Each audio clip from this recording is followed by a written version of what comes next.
L'utilitarisme est assez mal vu en France, globalement. Ça nous évoque des petits calculs froids et déshumanisés, insensibles à la souffrance de certaines personnes, ou bien le fait de traiter les gens comme des instruments, comme des outils. Dans cette vidéo, je voudrais aborder ce qui me semble être les deux idées fausses principales autour de l'utilitarisme.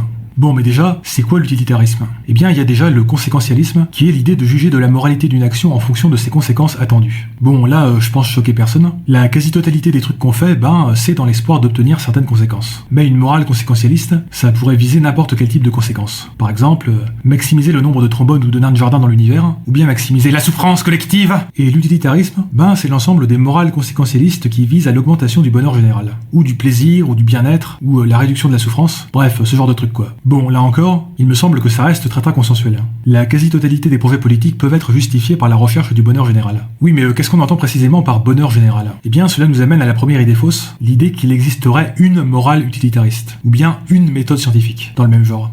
Or, il y a une infinité de façons de définir le bonheur collectif, et autant de morales utilitaristes. Et l'utilitarisme est souvent réduit à l'approche suivante. On met un score de bonheur à chaque individu, et puis on cherche à optimiser le score total. Voilà, on a résolu la morale, problème suivant. Ce qui conduit bien sûr à des situations très embarrassantes où il serait justifié, par exemple, de réduire 20% de la population en esclavage, si ça peut augmenter suffisamment le bonheur des 80% restants. Mais il y a très peu de gens qui défendent ce type d'utilitarisme. À la place, on pourrait par exemple considérer qu'il est prioritaire d'amener un maximum de gens à un certain niveau de bonheur minimal, ou bien de minimiser la souffrance. Mais ça peut aussi être des considérations beaucoup plus sophistiquées, qui ne tiendraient pas en quelques phrases, ni même en quelques pages. Ça pourrait également être basé sur notre conception intuitive du bien collectif. Réduire l'utilitarisme à la maximisation de la somme des bonheurs individuels, c'est un peu comme réduire la démarche scientifique aux expériences randomisées en double aveugle. Bon, et une fois qu'on a clarifié ça, il y a une deuxième idée reçue. Si on peut calculer le bonheur collectif, est-ce que l'utilitarisme ne conduit pas à prôner un gouvernement d'experts technocratiques? Eh bien, si beaucoup de gens n'aiment pas l'idée d'un gouvernement d'experts, c'est parce qu'ils pensent que ça risque d'avoir des conséquences néfastes. Par exemple, les gens au pouvoir pourraient rapidement être tentés de servir leurs propres intérêts plutôt que l'intérêt général, ou bien rechercher sincèrement le bien collectif, mais être tellement coincés dans leur bulle ou dans leur tour d'ivoire qu'ils prendraient des décisions complètement à côté de la plaque. Et ces conséquences néfastes seraient,